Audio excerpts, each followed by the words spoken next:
Yeah, so here I am. I'm watching the last 18 minutes of this Firaxis game stream. I figured I'd turn my stream on. I know no one cares, but if anyone's happens to check me out in the Firaxis Games chat room, this is my channel. So I will be possibly streaming Fallout 76 later. Thought I'd say hi.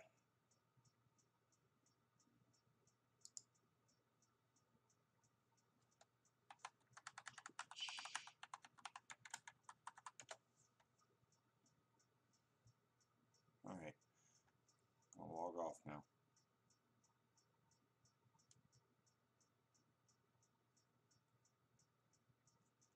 I would love more followers. If anybody wants to be a follower, follow me on Twitch. I won't ask you to subscribe because right now my channel sucks. I'm kind of new at this.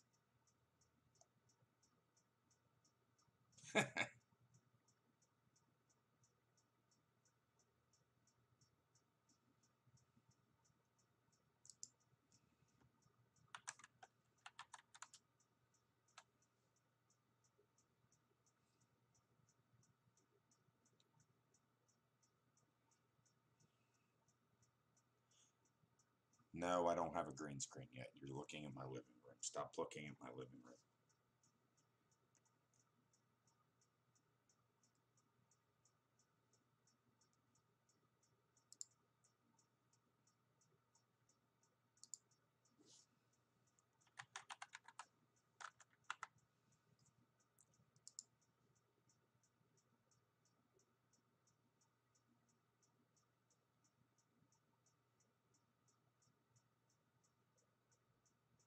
What are they?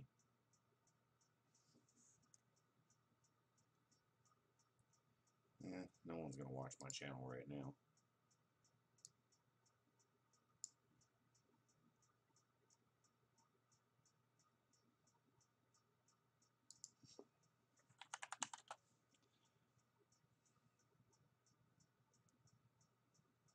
My final smash is nukes. Mr. Homeless Hobo.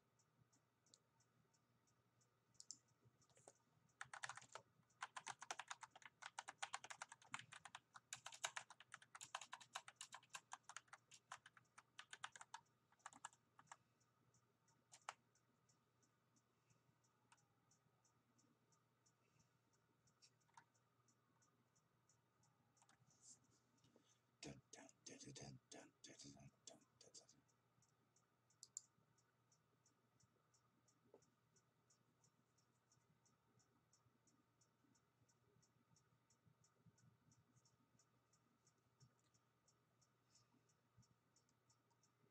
dun. Got 15 minutes here. I'll go ahead and play a round of Magic. This is my Celestia Angels. Been tweaking it a little bit here and there. So far, I've either had people beat me, or win or quit. I've been win or quit. People have either quit me or I have beaten them. Mostly they quit. They get aggravated when I actually get them on the board. Let's see. Well, that gives me a few early plays. Might as well take it. I've almost completely cut this card out, because I hardly ever get to use it effectively. But I'll get a couple first and second round plays. Seem to keep running. Oh, I got Divine Visitation first. First draw. That is what the deck is based around. So we will see how it does here.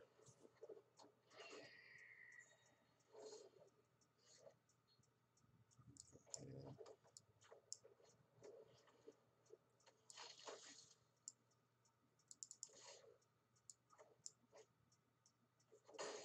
Early aggression. Never hurts. He's going to hit back anyway.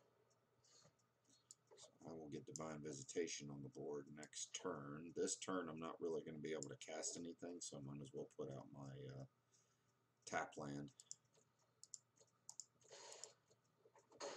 I'm going to end up having to play March of the Multitudes pretty early. It'll be like turn 6.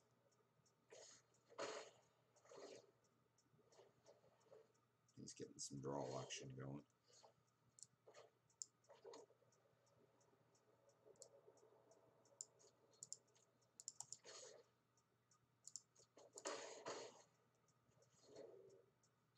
He's going to end up getting something going. I got an Elixir, or Ixalan's Binding, sorry. So if he gets anything big out on the board, I can knock it out this turn. Or I can go ahead with the Divine Visitation. What he's thinking. Wondering what's going on here. Go ahead. Go ahead, buddy. Keep pounding me. You're not going to like it here in a minute.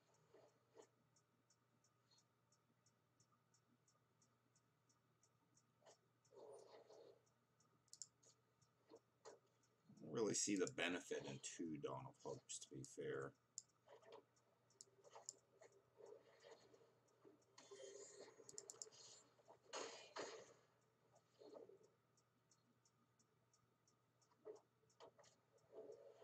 Oh, he's doing the binding on me.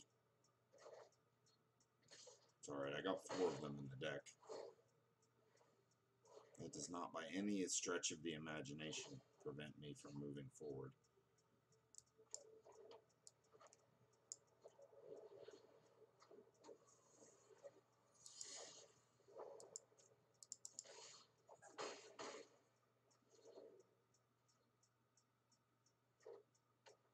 It does slow me down a little. Ooh, destroy all creatures. Ah, but look. I still have stuff on the board.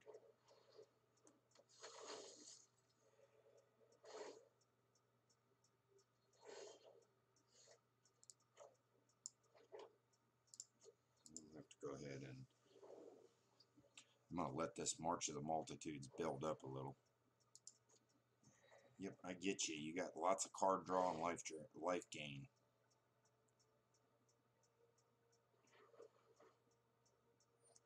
Just remember, that's an instant.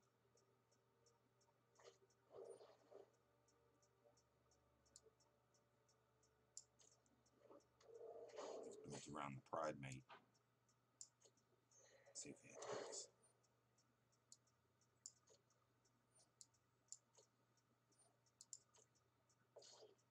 If he attacks, I'm going to...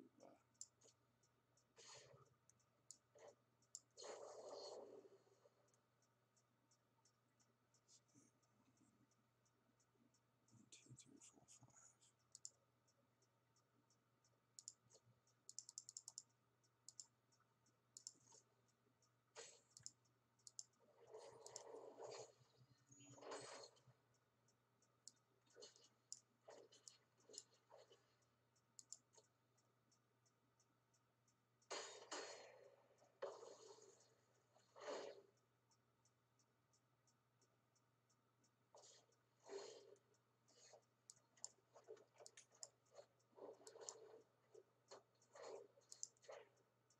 My turn.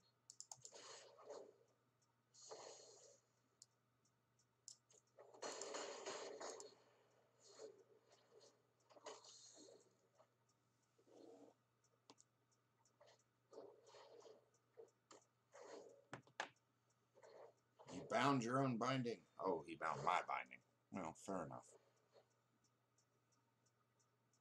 It's okay, I have more of those too.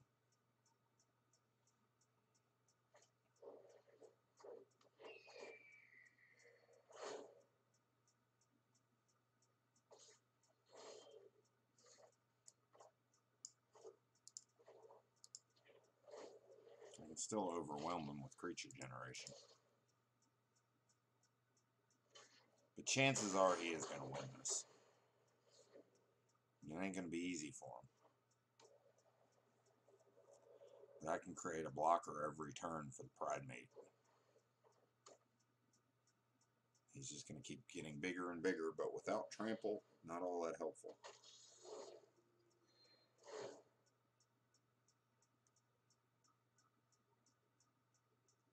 It's an interesting deck he's playing there, though, for sure. It's very, very, very powerful white weenie going on here.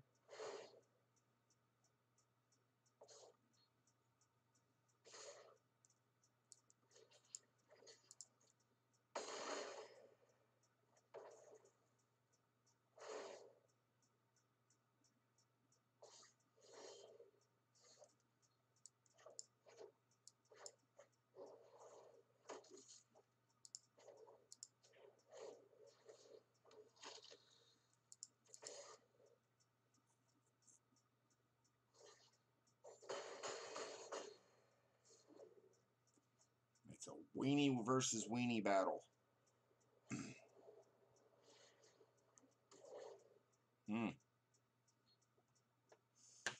Now I'm in trouble.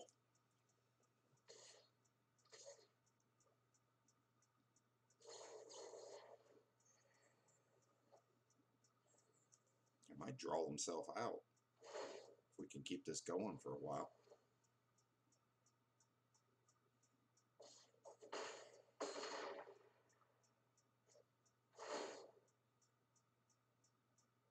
That's pretty good.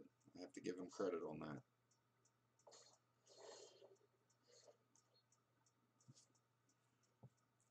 Let's see.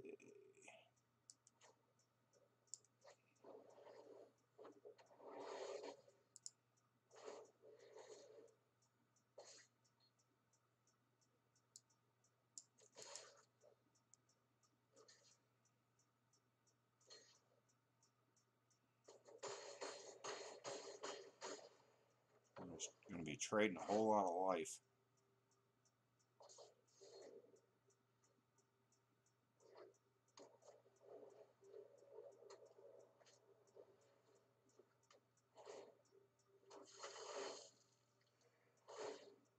It's a big, big white weenie battle. Big, big white weenie battle. I am going to eventually be able to take down that Pridemate, though, if I could just get the damn card I need. He's already used 2 of his bindings. There's a lot of meta going on here.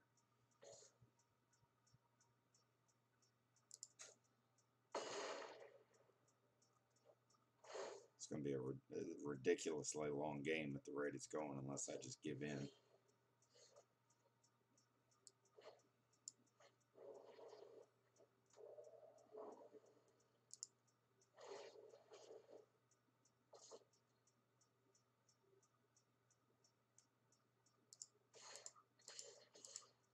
What the heck?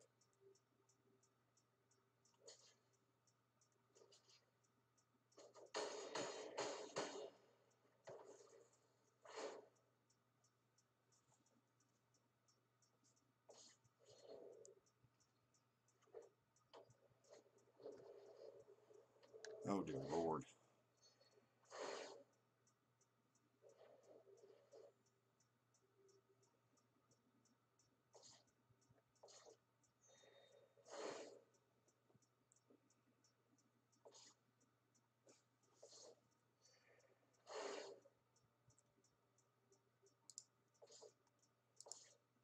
He is going to beat me.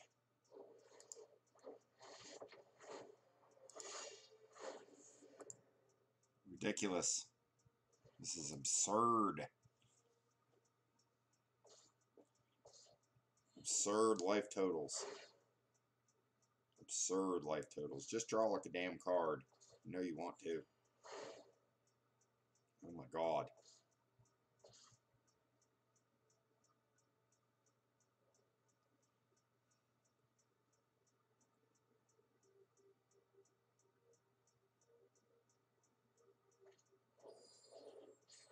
Now he's got the Elephant Cleric.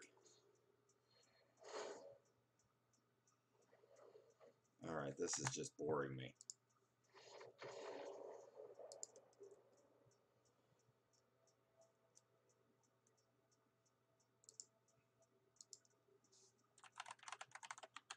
This is boring me.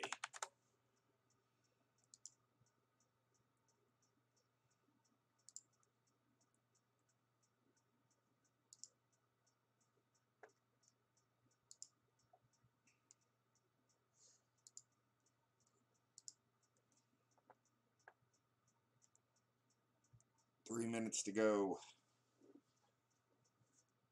Alright. I'm going to pause the stream for a minute here.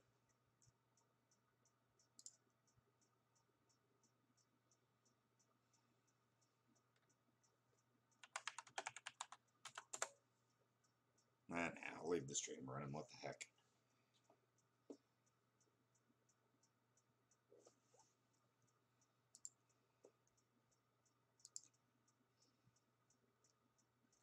Do, do. 2 minutes, 30 seconds.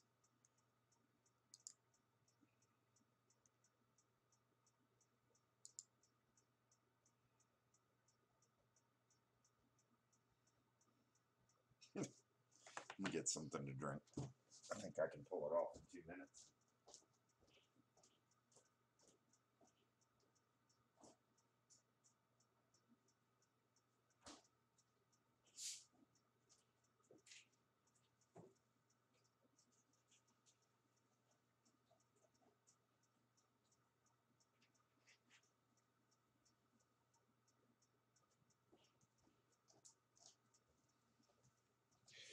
Ugh.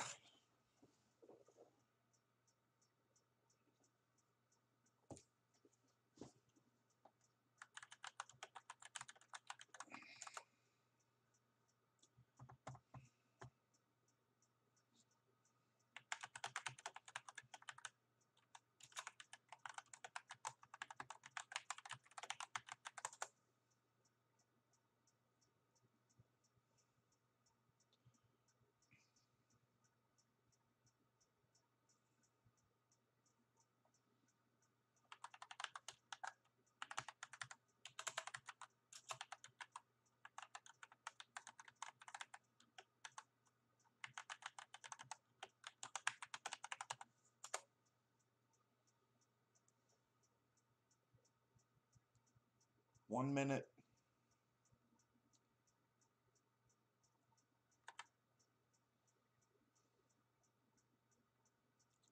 Dun, dun, dun, dun, dun, dun, dun, dun, dun, dun, dun. Jesus, I've never seen so much chat spam in my life. 30 seconds. Oh, here we go. Here's my reaction. Lightning, thunder, storms, 28 seconds. These people are idiots. Oh my goodness. Everyone's so excited. 15 seconds.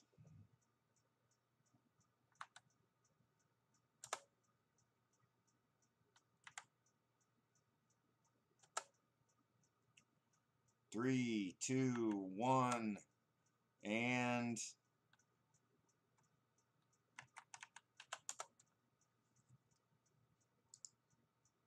you might be familiar with a game called Civilization. I actually designed that game about 27 years ago. It's been a while since we've had a chance to chat. So how have you been? Thanks, I'm good too. I really never could have imagined back then how the Civilization story would evolve. It's been amazing to watch the growth of the game, the growth of the community, the new ideas that have kind of energized the game. Many of them coming from our Civ community. Really, without you, Civ would not have survived all these years. It's been a story of adding new features, of really responding to the needs of our community, the ideas, the suggestions that you provide to us. We made the amazing transition from squares to hexes, added multiplayer play, the internet came along, new systems like religion and espionage, and all the ability to mod the game has kind of added a whole dimension. I'm watching this video by Sid Meier. Really, the Civilization story is really one of a game that has evolved over 27 years, but it's never kind of lost that core, that kind of one more turn gameplay. The idea that there's always something new just around the corner, whether it's a new technology that you're working on, a new continent to explore, a new leader to make peace with, or not so much. In terms of these new features, we've got some new things to talk about. There's a new chapter in the Civ 6 story. We invite you to sit back and take a look. Oh, cool.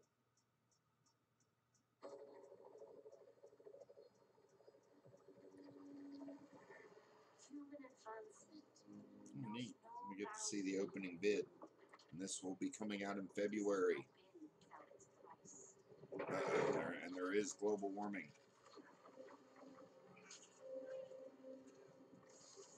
Global warming and death. Though we stand at the height of prosperity, we need only look There's that chick again.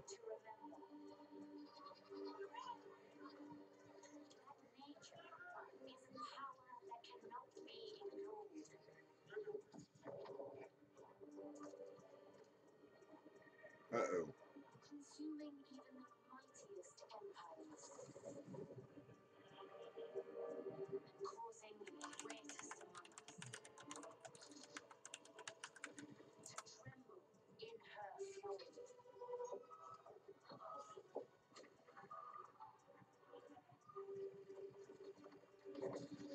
Ouch. Yet from adversity, the human spirit endures. Finding ways to coexist with the earth.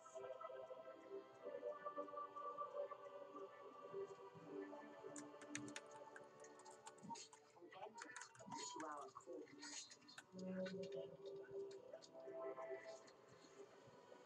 Pursuing a course beyond distant horizons.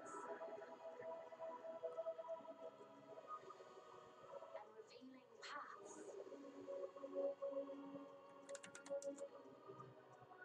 Both towards innovation.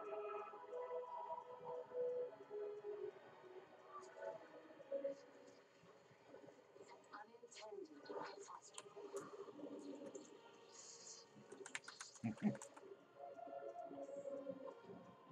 Our survival necessitates new solutions. These people are idiots. To ensure a future brought for ourselves and generations to come. United in purpose, we must now look beyond borders. Civilization clones. In human civilization.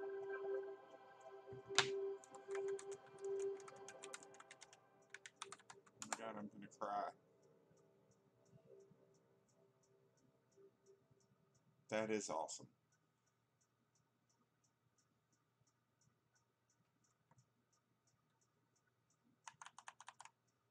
Hello everyone, and I hope you enjoyed your first look at Civilization 6 Gathering Storm, coming February 14th, 2019.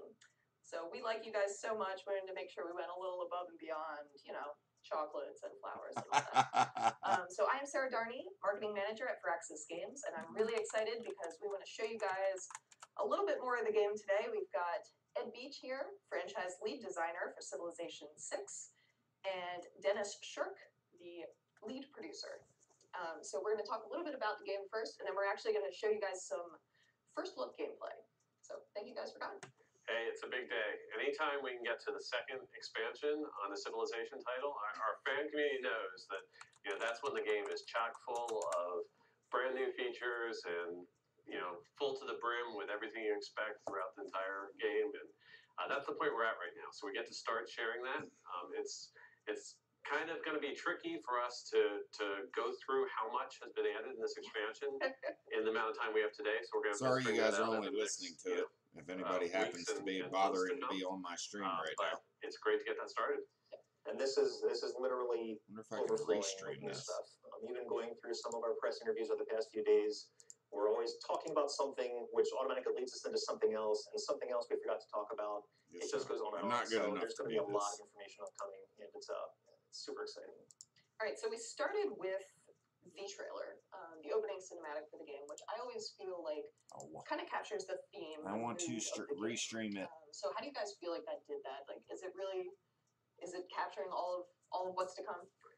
It absolutely did. And what we did when we first started work on Gathering Storm is we had the idea that the central theme was going to be, let's make the world around you even more part of the game than it ever had been before. In Civilization 6, we've always felt like how you relate to the map and how you laid your civilization out on the map was a key part of the gameplay and was going to really drive what you were doing. But we felt like the map wasn't changing, wasn't dynamic. The central theme will be money. Making And a lot really of money. wanted to do some things so that all of a sudden you couldn't be sure exactly where everything was landing on the map. Maybe a volcano would erupt, or maybe that river valley that you settled in, that river would actually flood. And so those were kind of the initial things we started working on, and the team really embraced that. We just started adding more and more features in that direction. So we started thinking, well, we should have some, semblance of climate change in here. And so maybe the global temperature is going to rise, and the sea levels will rise, and the polar ice caps will melt. And so we just started down that path, and all of a sudden we had 4 different types of storms in the game. We had droughts in the game. And so the intro video sort of showing that relationship between man and the planet, where sometimes the planet's getting ahead of man, and sometimes man is doing a great job of harnessing, the opportunities that they can get from the planet. That's exactly what the theme of the expansion is, and I think the movie did a great job. And that path was seemingly endless sometimes, because once that started going down the path of adding storms, it just spiderwebbed from there. Especially by the time you got to climate change, and then the flood barriers had to be added. Things were added all over the place to just make this just big and huge, much to the chagrin of production and the art team. When it's just, we're an iterative gameplay company, and so naturally, when designers have ideas, we want to try them out. Because why have one form of renewable energy when you can actually have 5 different sources of renewable energy? All right. So we're getting all over the place. There's so much to talk about. We've got our environmental effects. # one more cloud. We have our power and renewable energy. Can you talk a little bit more about that? Okay, so strategic resources have been entirely revamped for Gathering Storm. And so early on with Civ 6, it was just, do you have access to the resource? Now we're doing a lot more accounting. We have to, because we have to keep track of, are you burning coal in your power plants? Are you burning oil? How much of the coal and oil do you have in your stockpile? So we've actually spread that out throughout the strategic resource system. And now all the units in the game are built with exact amounts of strategic resources. Some of the ones later in the game, you're going to have to incur a turn-by-turn maintenance to keep them powered, with your tanks needing fuel to get across the steppes of whatever country you're invading. That's kind of a whole new element that's been added in terms of how strategic resources are handled, but it really feeds into that theme of how you're powering your cities, Do how horses require uranium? bonuses from being powered, and how that goes along with driving things like climate change in the game. All right. I was just going to say something. it's a great balance. This is another one of those hooks that kind of merged into play, which is that balance between having these resources to fuel your units and needing the resources to fuel your cities. Whether you go with cheaper resources like coal and oil, knowing that you're probably going to be endangering the rest of the planet with coastal flooding, etc., versus going to cleaner energy. It's a great synergy between all the systems. So you really can kind of predict what's going to happen with the world around you. It's not just like disasters happen, world floods for no reason. That's a key thing, and there's a big culture in Firaxis that we've been making civilization games for a long time, and we have to make sure we learn the lessons from previous games. And so, I was told pretty carefully that going into a random events natural disaster system, was not without some peril. So we thought about that long and hard, and we sort of feel like we have a controlled randomization system for the way the random events are working. So there are things like we have an expected number of times that we expect a volcano to erupt during the game, or expected number of times that we are anticipating that a river is going to flood. And the random events are not purely random. They sort of steer you towards those outcomes. So if a river has never flooded at all in the game, the chance of it flooding is going to build so that it becomes one of the likely events on the next turn. And we also do things like, if the planet is not warming up, then a lot of those events are going to keep at a low level of likelihood. So we're not going to have an increased chance of flooding or hurricanes or whatever until you get to the point where you burn enough fossil fuels, your planet's warming up, all of a sudden things are starting to go out of control a little bit. But that's something that the players in the game have done to themselves. So there's definitely control of that. And we'll also see right away, as soon as we dive into gameplay, which we're going to do real soon here, that there are all sorts of indicators for the players about the dangers of the spots that they're settling. So you can tell if you're in a floodplain, you can tell if you're near a volcano, you can tell if there are risks of coastal flooding late in the game where you're settling. So you've got the information ahead of time. Some areas are safe, but maybe they're not as ideal in terms of the yields you'll get from them. And so you have to trade off those risk and reward and make the call for yourself when you set up your empire. So we did Look at all touch the on this, I think, tattoos. a little bit. At least the video did for sure.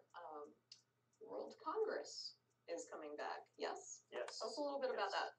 World Congress is just a fantastic new system. We're excited about this.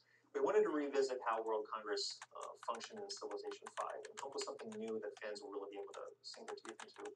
We actually have two different modes of World Congress in the game. One is bringing forward the emergency system that we had in the first expansion and merging World with World Congress. Congress. So if you have something happen to you in the game now, whether it's one of the more traditional emergencies, like your holy city is converted, you get a city taken, a city-state gets annexed, or perhaps you have a situation happen where a flood comes ripping through your territory, causing massive damage, casualties, etc. You're going to have an option to call a special session of the World Congress and have people vote on enacting one of these emergencies. So whether it's a request for aid for yourself, whether it's, he converted my city, it's going to be put before the council. And on the next turn, the World Congress will come up, everybody will vote, and you'll get to see if that's enacted. Aside from that, we've got a normal session of Congress now, just a regular World Congress. It happens every 30 turns or so if you're playing at like standard speed. And this just comes up with topical resolutions by the era. And they're not just typical resolutions. So if I'm playing an ancient era game, one of the resolutions that might come up is either, it's a luxury resource resolution, for example. And you might either get a chance to say, I want to ban this resource, or I want to promote and double the yields of this resource. And you actually get to choose a target for that as well. So bananas specifically, because I'm a banana heavy civ. So you actually get to get really down into that granularity when you're taking control of a resolution of the World Congress. The difference with all of this, everybody gets one vote for free, but there's a new resource you're using in the game. It's not really a resource, just how I like to refer to it. It's called diplomatic favor. You're earning diplomatic favor by doing things that are great for interactions with the world. So if I have alliances, I'm earning diplomatic favor. If I've got suzerains, I'm earning diplomatic favor. If I'm making a promise to somebody else and I keep it, I'm earning diplomatic favor. And this is an abstract currency that enables me to pump up my vote in the World Congress. So I can turn my one vote into 5 or 6. So as a diplomatic player, if I'm really wanting to control the outcomes of the World Congress, I'm really going to hone in on diplomatic favor to make sure I control that.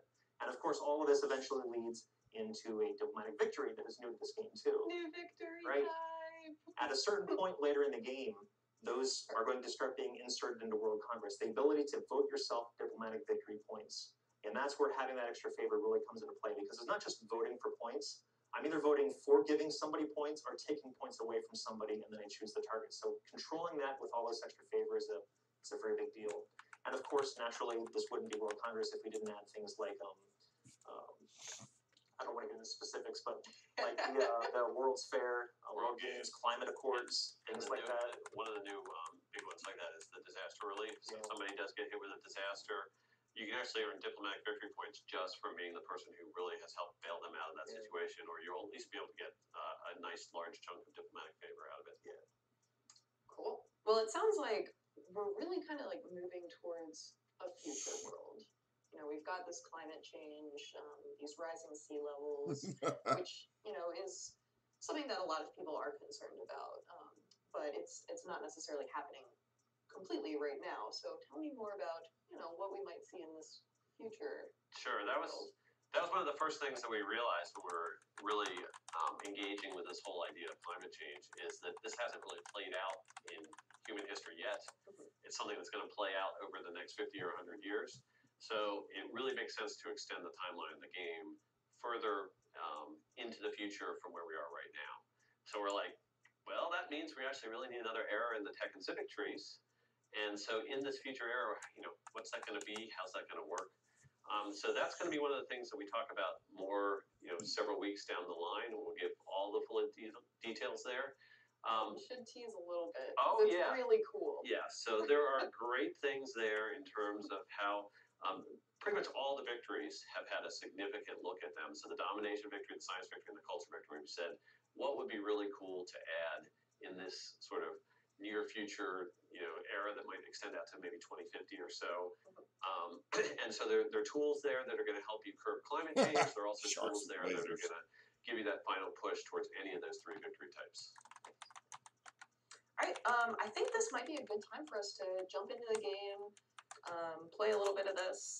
For anyone that might be joining us for the first time and hasn't seen these pre-release streams, this is an early build of the game, so we may run into some bugs. It's live; anything can happen. But And actually, bear with us.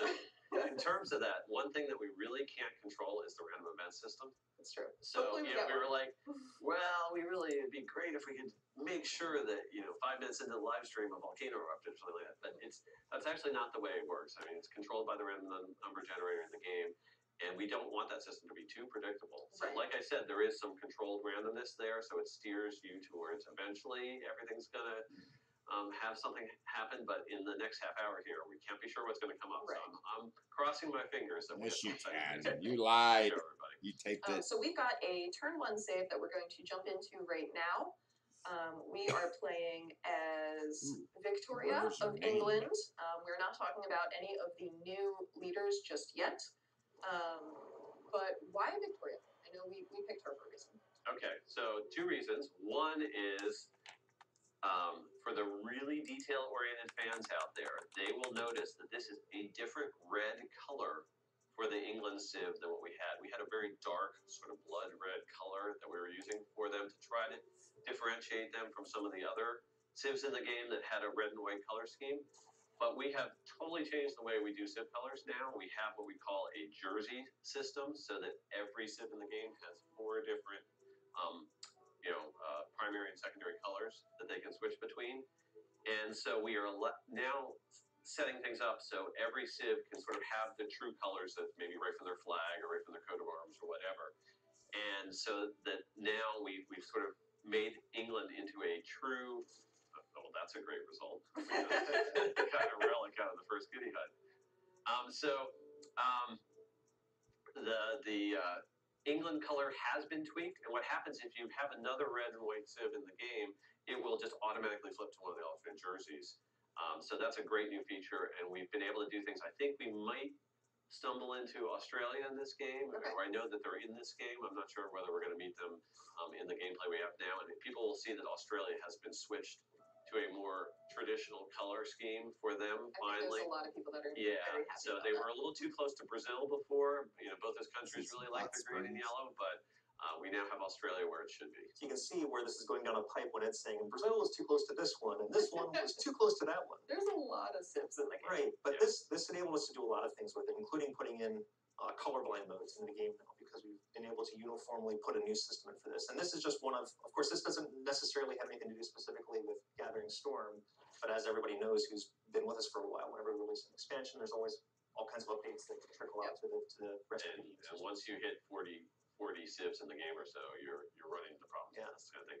So the other reason we picked England is because England was such a key driver during the Industrial Revolution, and England actually adopted the nickname for themselves, the Workshop of the World, because they were sort of a trade hub for everything that was going on worldwide in the 19th century.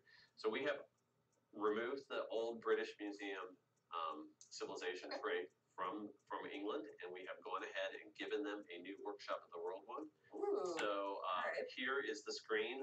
We'll leave this up for a few minutes so that everyone Yeah, they'll Yeah, screenshot it. It'll be all over the Yes, internet in a second. exactly.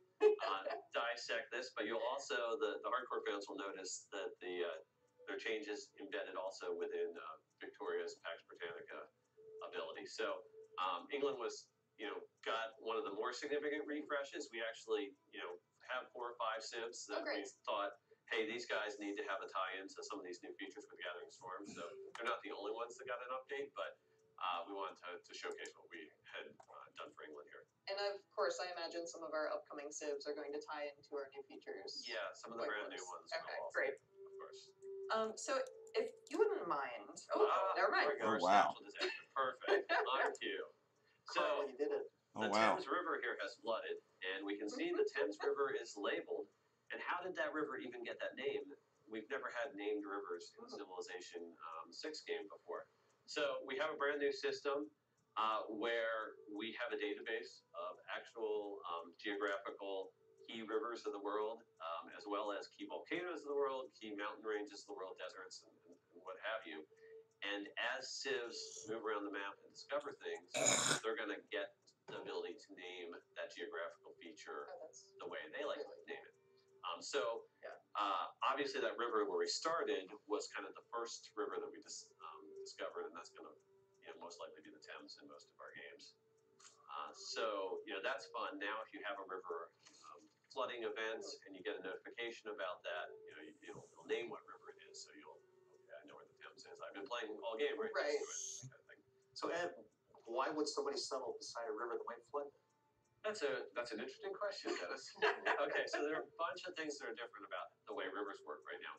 First of all, floodplains only used to be near deserts. And so it was on desert tiles where a river went through that you got a floodplain before. We've expanded that. Now you have plains, floodplains. yeah. Carl can show us some of those right next to his Cool. scout. And grasslands floodplains as well. So each river valley, we try to pick a contiguous block of 4 to 10 hexes that are all flatland, and that's considered the flood valley sort of for that river. And all those tiles get marked as floodplain tiles, and then when a river flooding event happens, those are the tiles that are going to be affected. So what's going on there? So even though a tile might be a floodlands plain or floodlands grass tile, that doesn't actually start with any extra fertility over what a normal plains or grassland tile would have. You have to wait for that flooding event to occur for the extra fertility from the Okay. floodwaters to So- arrive on those tiles. And so now we have dynamic yields coming out of the tiles. It will change and build up as the game goes on. So that's actually the reason you want to settle on those floodplains. So actually, Carl might want to do us a favor here and turn on the tile yields along our river valley, and we can see exactly.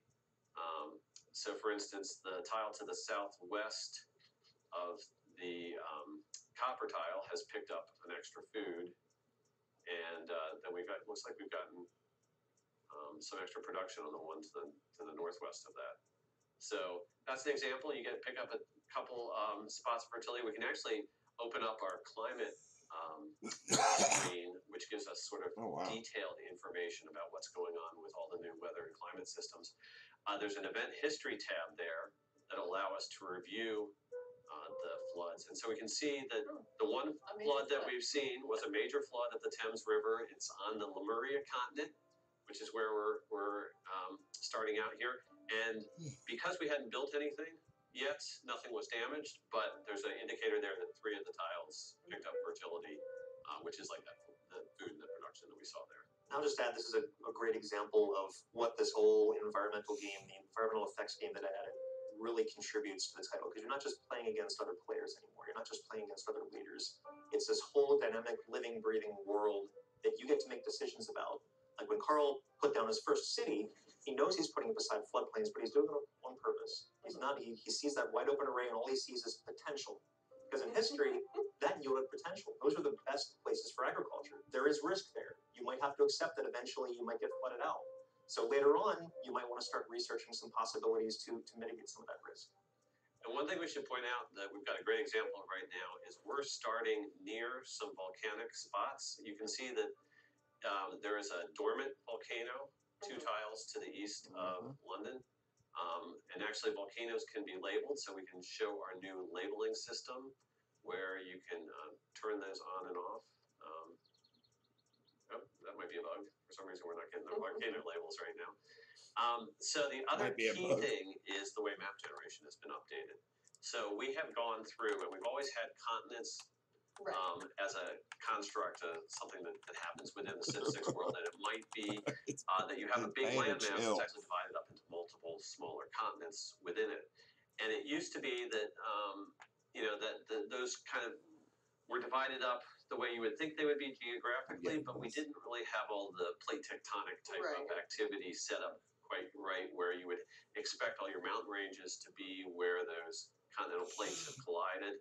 Well, we've updated it, and that's happening now. So you can see that where these 2 continents have come together, that's a very mountainous region. There are a couple new features on the map that I saw. There was a geothermal fissure, which is a new area where we have like bubbling hot springs, and it's Do a those great. have any bad, good effects?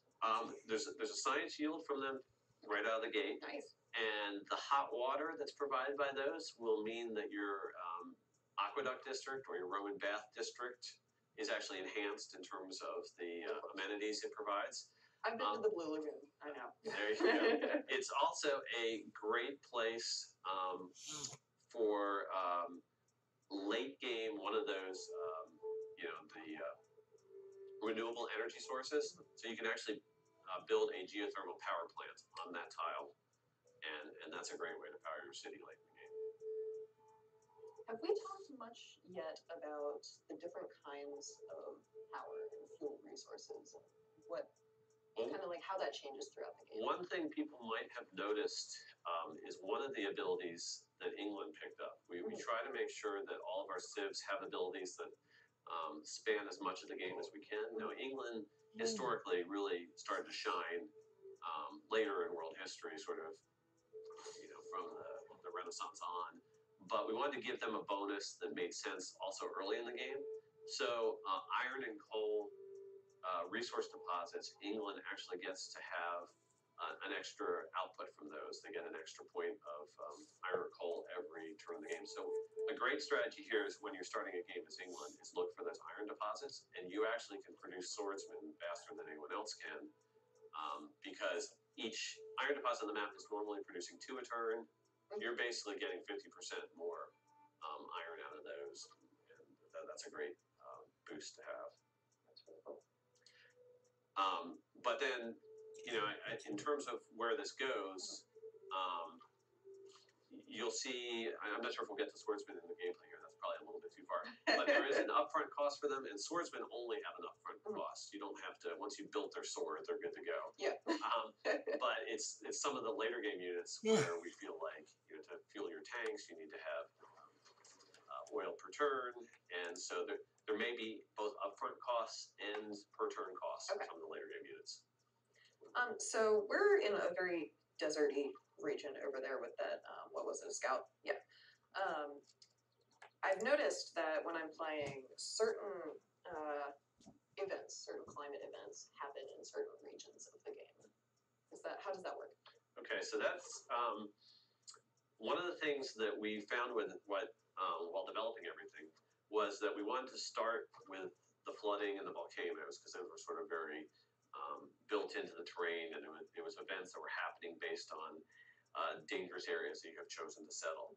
But the more we played the game, and we've tested it a ton over the last year, we definitely realized that there were parts of the map that were less dangerous, and also had less opportunities to get at those extra yields. So they were just becoming a little bit less interesting. Okay. And so we wanted to spread the environmental effects out across. Or disasters. We kept for getting that everyone. feedback. So we felt like we were hitting on something that people were enjoying. Shaka. All right. Confirmed. Yes. So we decided that we needed to come up with things that could affect other areas. Okay. And the storm system, initially, we were thinking, well, we're just going to put giant storms like hurricanes that actually do a lot of damage. But then we were like, well, it would be very interesting to also have dust storms that could arise out of the desert, and blizzards that could arrive out of the snow and tundra regions. And then we put, we thought, well, we're missing something that's going to arrive from the grasslands or the plains, and that was why we added tornadoes. So we ended up with 4 different types of storms. Did you touch on droughts? Yep, and that got added as well. And so it's interesting because they all arise from a different sort of biome of the map. Okay. And the controlled randomization system that I'm talking about is smart enough to realize, okay, I spawned a blizzard maybe from this snowy region of the map. I will remember that. So the next one that I spawn, I'll pick a different snowy region. So it tends to try to spread them out so that they don't all start in the same place. So by the time you play through a whole game, you'll get a nice distribution of them. The droughts, it's also similar that it tries to move those around the map. However, you have to be careful because the droughts are all tied around finding a block of about 6 or 7 contiguous tiles that all are featureless in terms of not having any kind of marsh or rainforest or woods on them. So don't chop down your forests. Yeah, so if you clear cut your area, you're going to actually be open yourself up to being very likely to get hit by a drought. Interesting. And then the other big thing that we haven't talked about with the climate system that we really need to be clear is this is entirely at player control at the start of the game. I was just How about to much bring that up. how much of this that you go for? So you were saying, people were testing the game and people like more, disasters. Well, that's a setting that you can choose. So we have 5 different settings you choose right at game setup, right on the basic setup screen, and you can choose from a minimal amount of those, which is kind of the direction we think maybe our multiplayer players will head towards. Right. All the way up to what we call the hyper real setting, four levels above that, and that's the kind of setting where if you're playing on any kind of quick speed, you're getting almost a disaster every single turn. Woo. And when you go from the heavy disaster setting up to the hyper real setting, not only are you getting that many disasters, but the hyper real setting tends to try to pick the nastiest versions of the floods or the volcanoes, and it'll inflict those on you. On a side note, that's my jam. I have it the whole way up all the Chaos. time. Utter chaos. I enjoy that. I know it's not for everybody, but it's for me. When we were talking the other day and first just going over what we were going to talk about on the stream, I had this revelation of how you could use and manipulate the climate system to kind of go against the players that you're playing against and use the world against them. Can you guys just talk more about the strategy and how our very strategic players might be able to We have would some fun there? never condone that play style. It's funny, I saw that go by earlier in the Twitch chat saying, ooh, you can be a bad guy now and ruin everybody on the coast with your environment. That was my first thought. And I saw that and I was like, yeah, that's correct. Because one of the things we first talked about when Ed was talking about coastal flooding and climate change first came in, I was like, oh, so you can play the bad guy with your inland empire, burn all the coal and oil that you can find, with your sole intention of being the guy that makes sea levels rise and start ruining everybody on the coast that you don't care for. Now, yeah, they have a lot of tools to try to stop you, especially with World Congress and climate accords and things like that that would force you to upgrade those power plants, but you could totally do that. That's totally a thing. And that's one reason that Oh.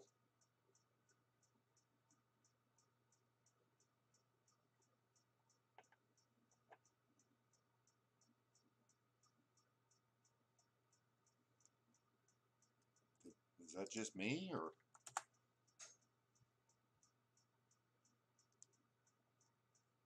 super detailed system of this, but we try and make it so that it reflects the current science thinking in terms of what's being driven by the global temperature change. So it's fun to play around with and see how all that interacts.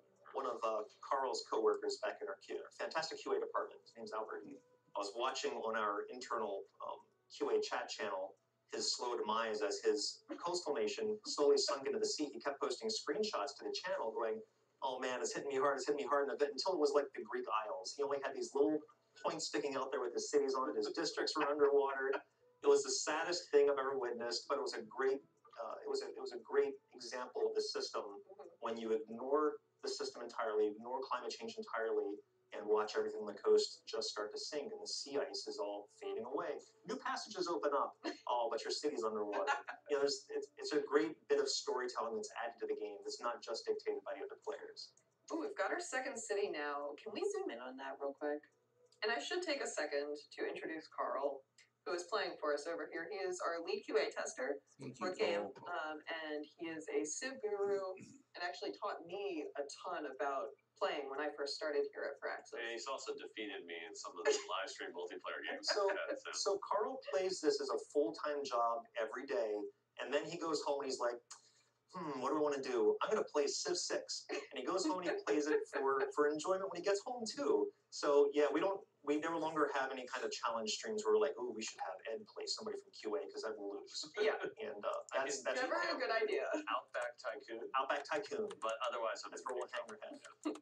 So wait a second. This second city that we founded looks a lot different than it used to. It's a very interesting looking. And the fact that it's a coastal city, it looks like I can dock a ship there now. So I think we are giving a shout out to the fact that coastal cities have played an integral role throughout all of our games. They have. The other interesting thing is we just met China.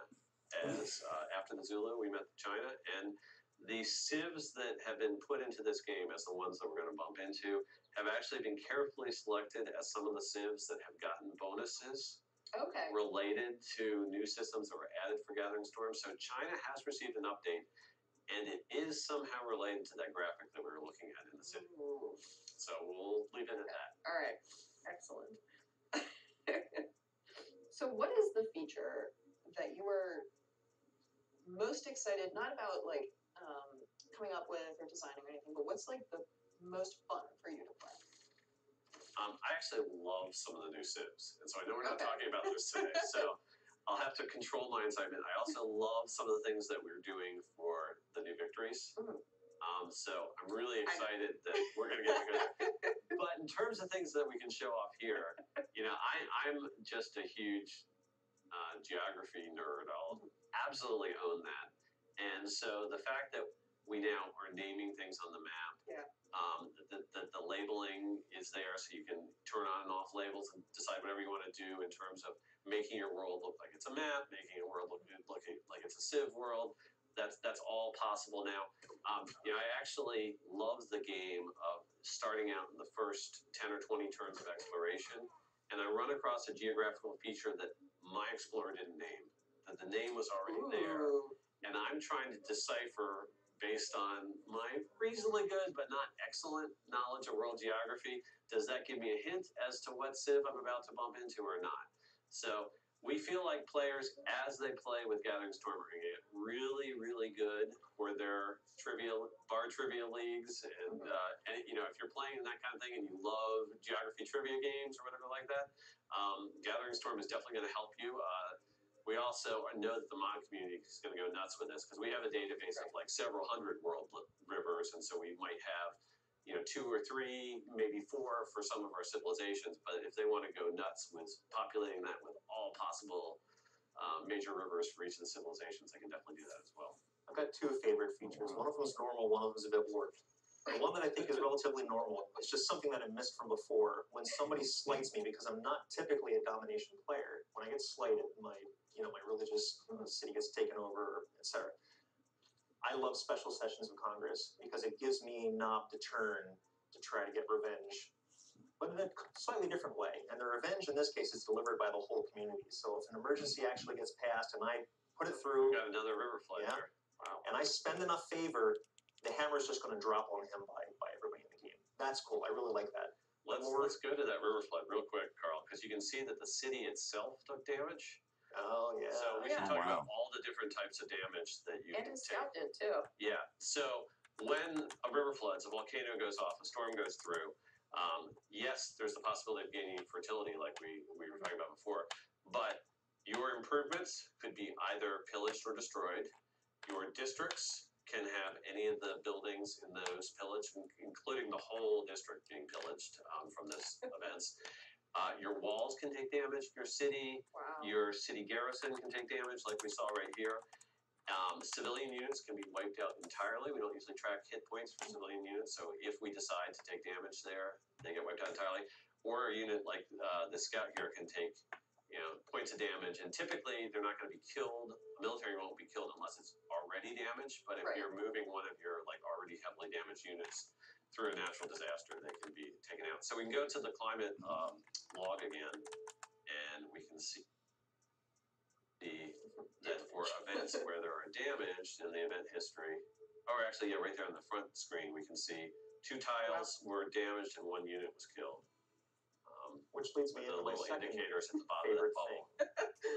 thing. This was shortly after Ed actually got volcanoes into the game. Once a volcano is active, generally you don't want to, be too near it because there's a higher percentage chance of actually erupting. And I was playing a religious game, sending my missionaries A trips little bit across my scary now. continent to another continent, so I'd kind of order them and forget it. And the first one never arrived. I have no idea why. I sent another one, and that one didn't arrive. So I sent military over, thinking that maybe barbarians or something can snipe them. But when I went back through my logs, I saw that a volcano erupted 2 times exactly while they were walking by it. Because you're playing on chaos mode. Yes, Yeah. crisping my missionaries on their way.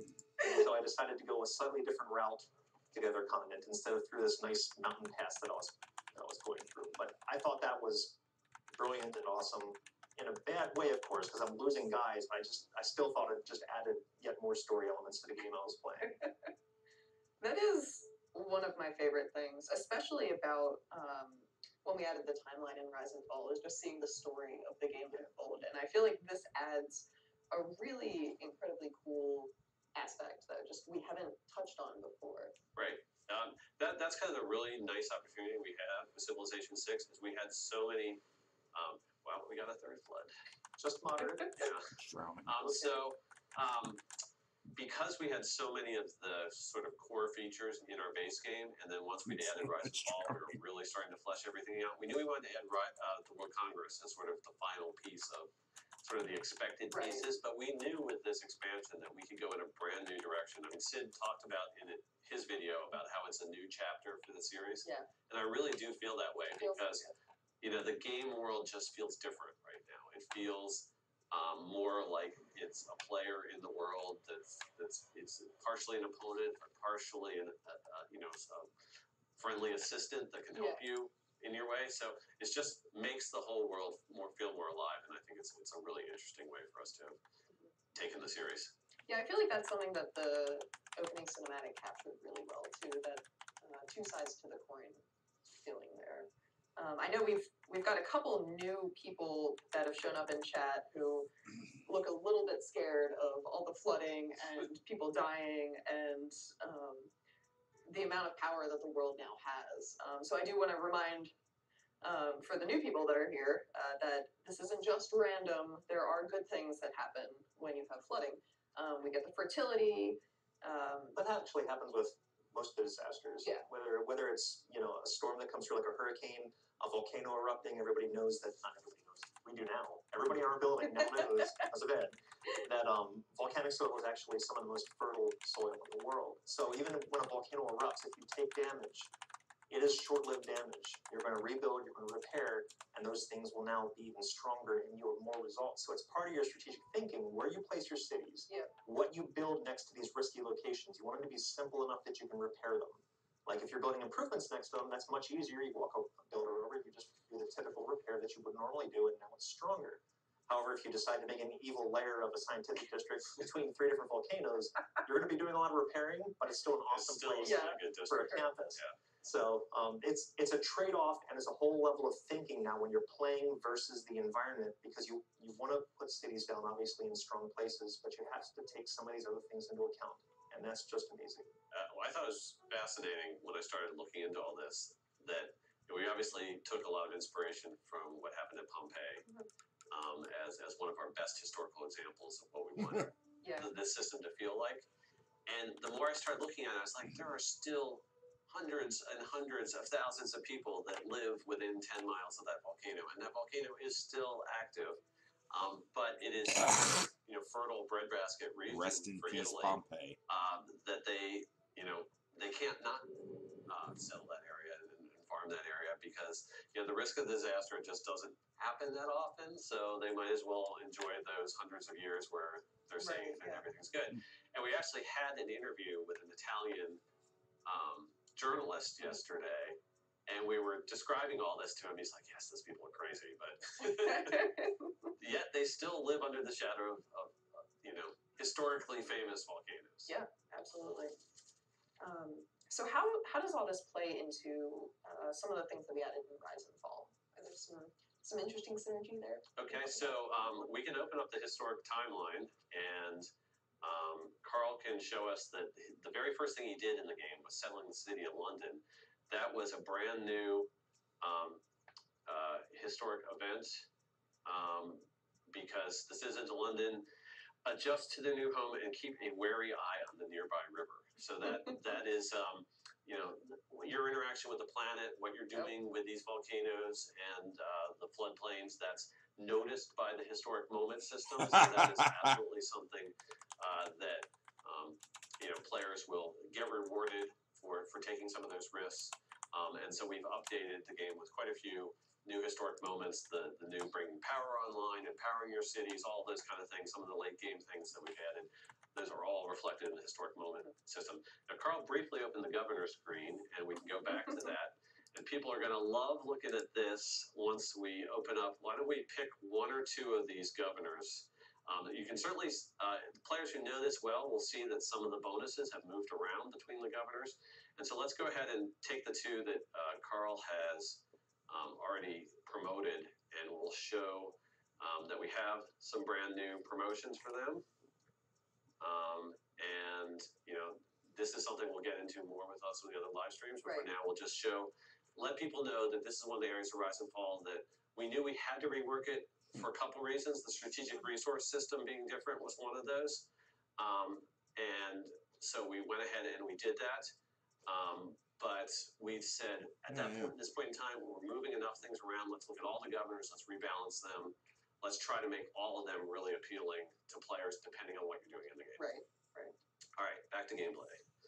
Now, how about emergencies? I know you mentioned a little bit with the disaster emergencies and how that kind of fits into World Congress. Yeah, it's through the special session mechanic that Dennis was talking about. But one thing people will note here, there's a new item up on the top toolbar, right to the right of the tourism icon. That's the diplomatic favor currency that's tracking. You don't normally get that early in the game. You have to get into one of the classical era governments or become suzerain of a city-state to start earning that per turn. But it's very cool what that does for you. It's not something that you only need if you're going for the diplomatic victory, because there are a lot of powerful things you can do with World Congress if you have enough favor to get things, all the votes to come out the way you want them to. And one of the really cool things you can do is be the expected target of an emergency, but block the world from actually putting that emergency into play. Oh. Yes, that is fantastic, and because the AI obviously can call special sessions as well. So if you're wronging them, if you've played your cards right and you're preparing for this epic takeover of the world, you would have been masquerading as the friendly guy the entire game and banking all of that favor for this moment when you do your big invasion. And you can actually stop people from calling emergencies because you have all of that favor banked. So converting cities, taking city-states, you can just nope. When they're saying, there's an emergency, we need to take this back, you add all your favor and block it from happening. So it looks like Chin already has racked up some favor in this game, and he just offered to trade some of it to Carl. So that's another example. Trade favor, too. You trade favor, all the new strategic resources with them being itemized at a much more granular level than they were before. Those are great things to be trading. So the trading table is a lot more active than it was, or at least there are a lot more sort of ways to go with what you're doing with the trading table. Throughout the stream, Dennis, you have mentioned certain things that make me very nervous about ever playing against you again. I've never seen this side of you until this expansion. I'm a builder, not a fighter.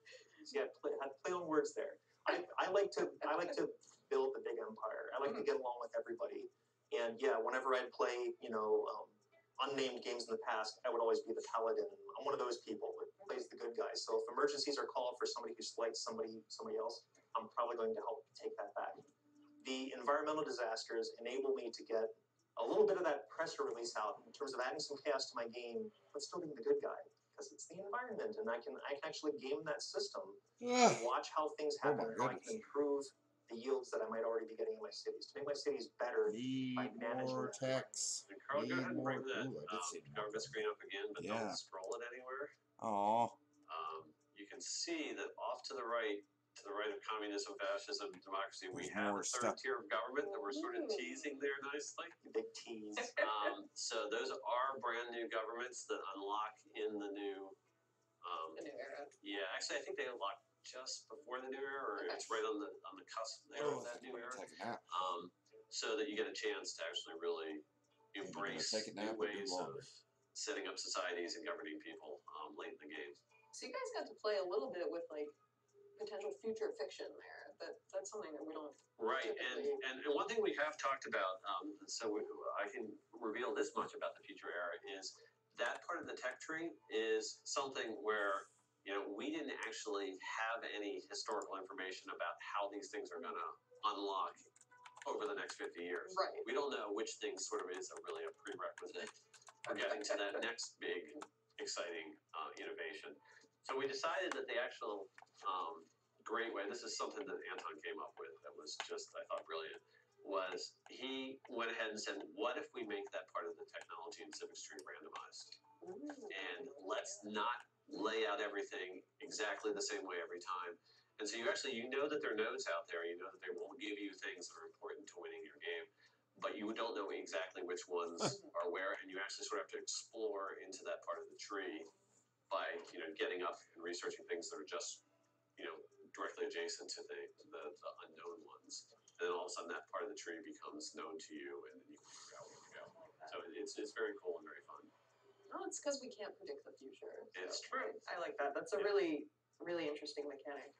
And that and the events that are happening, all of this is, I just see replay in my head happening over and over again. And like every game just is going to feel so different.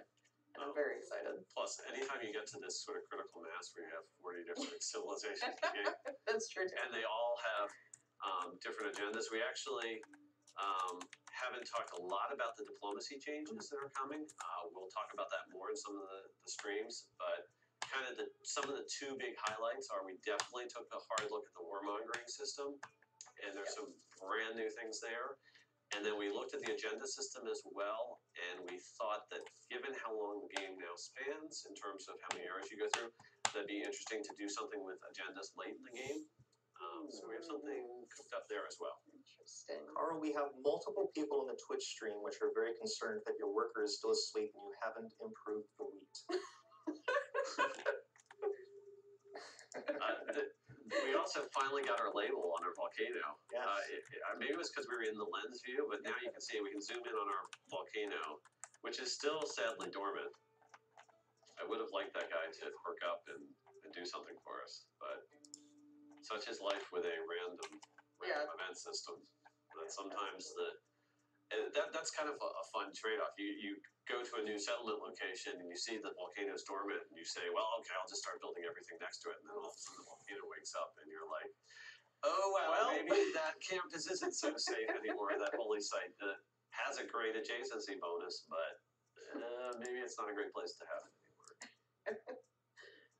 We don't have too much time left, but was there anything that you guys thought of that you might want to just talk about a little bit more? I don't know. We have to save some stuff for later. That's true. There's a lot to talk about. I will say that something we've barely touched on that would be cool, especially with Carl's current location with London, is as soon as he can get the dams, that's going to make that area pretty effective. Because once he builds the dam, it stops the damage from flooding, but does not stop the fertility increases from that river still being the breadbasket of this little valley here. So the dam is it's a brand new district. It unlocks late in the classical era, and once you put that in place, you basically have established a reservoir along that river, and the graphics do reflect that, which is really cool. But now you've got this steady supply of fresh water for your city, so it's going to increase your housing capability, and it's also, like Dennis says, it's going to give you that buffer. When the floodwaters come down the river, the first thing they'll do is fill up that reservoir. You'll be able to control how much spills down beyond the dam, and so it's the way in real life we control flooding along rivers. So that's what we're doing in the game. You can improve it later with a hydroelectric power plant too. Right. Yet another one of our renewable energy sources. I think the other thing that I want to mention before we sign off is we just had a great time with some of the things that we could do to tie in Gathering Storm with some of our older civilizations. So I hinted that there's something to do with China. We've shown how England is boosted by the Industrial Revolution. But my favorite effect is with Russia. Oh, And so since we added blizzards to the game, we're sitting around the table at the end of a meeting one day and we're like, why haven't we done this? We have to do this. So there is a Russia special ability in regard to blizzards. So basically, if a blizzard damages units, which it certainly can do, just like we saw the scout can damage before, that's a bad thing. But in Russian territory, enemy forces are very susceptible to blizzard damage, and Russian forces are immune to it. And it wasn't a big thing to add, but it just had that right flavor that we felt like was, such a cool little nod out to some of those historical winter campaigns in Russia. It's live. Anything can happen. Yes. Are there any other civs that kind of can respond to the environmental effects in that way? I think that's one of the key ones. Okay. Yeah. All right. Cool. I dig it. It seems like a lot of people are very excited. So that makes me excited, and I know you guys are. We'll let Carl play for a couple more minutes. I'm keeping an eye on chat, trying to get a couple of questions from our fans. So if you guys do have questions, please post them in here, and we will try to get to you. Oh, so who's he building here? It looks like it's the Oracle, I think. Yep. And so, players may have noticed that this is our normal camera that we have for when you complete wonders. It's also the camera that we have in game when you discover through exploration a natural wonder. And we've used that similar type of camera shot for whenever a disaster is going off, sort of directly in your empire. We have the climate screen, that's sort of your way of reviewing all the activity that's going on with that natural disaster system. But you're also getting plenty of notifications if things are happening, 6-10 tiles away. You'll get notifications of that if it's some place that you've explored. And that's also actually super useful in terms of planning out where you might be expanding your empire. If you know that that river nearby has flooded 2 or 3 times already, you know that that's going to be an extra fertile area that's already seen those floodplains get boosted several times in fertility. And, that's right where you want to go ahead and beeline with the settler to grab that terrain. Can wonders be affected by natural disasters? Wonders cannot. So there 2 wonders. Yeah. I also saw someone picked out BuildQ in here. Oh, a very good spot. Yes. Yeah. So we'll go through how the BuildQ works. But there are a number of sort of quality of life things that we wanted to get into Civilization 6 all along. So the BuildQ was definitely trickier in this game than in any other because we have district placement and wonder placement, the whole hex selection. Now we have resources. You have to make sure you have enough resources to build units. So we had to very carefully get everything set up to get BuildQ in, but it is in now and it's great. We even have a sort of a master screen, so you can see all the BuildQs for all of your cities at the same time. And I find that late in the game, I'm bringing that screen up a lot because I might be queuing things 2 or 3 items deep across my 8 or 10 cities, and all of a sudden you get a really good look at exactly what's going on with production in your game. So we want to show that feature, but we want to actually give it enough time that we can sort of dedicate one of our upcoming live streams to that. And that's another thing that's just going to be released along with the expansion to all the versions of the game. Obviously, with expansion work comes a lot of base work, so we're always doing tweaks, improvements, AI improvements, the whole 9 yards. So we want to make sure that everybody gets something out of this when it releases and makes the game enjoyable, whether you're playing Gathering Storm or not. Of course, it'll be more enjoyable if you're playing Gathering Storm. Likewise, I think we can at least mention that the Hall of Fame is in this as well. And that's something else that's going out to all versions of the game. So, again, another quality of life, fun thing that people have been looking for, and we wanted to do it right. So we'll demonstrate that at some point in the future as well. Yes. Nice. Yeah, I'm very excited. I know that the fans are looking forward to this. We've got a lot of people very hyped about volcanoes, BuildQs, some other things that we're going to be talking about soon. So I think that that pretty much does it for today. But we are going to be doing these live streams going forward and continuing this and revealing new things, showing gameplay as we update everything, and introducing some new civs. So do you guys have any exciting things coming up that you're really stoked to talk about? The new civs. Uh, Any favorites? Yes. Okay, good. Good. Many new favorites. Yes. Good. Awesome. And it's not just, I love the choices we've made. We've got some new ones that are brand new to the series, so that's always exciting. But I love the Old way favorites, of we have old course. favorites, of course, as well. But just the way the gameplay revolves around each one of them, I feel any of them I'm good to play right now because they all have that unique feel that really gets me excited to play them. Great. All right. Thank you again to everyone that tuned in today and got the first look at Gathering Storm. Stick with us. We're going to be doing live streams and showing screenshots, revealing leaders, new content, all this fun stuff over the next couple of months until our release on February 14th, 2019. So thank you guys again, and have a good one.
You're leaving. I don't want to leave you. But when they come, I need to be with my family. You're safe. As safe as anyone can be now. You don't need me anymore. No, I don't.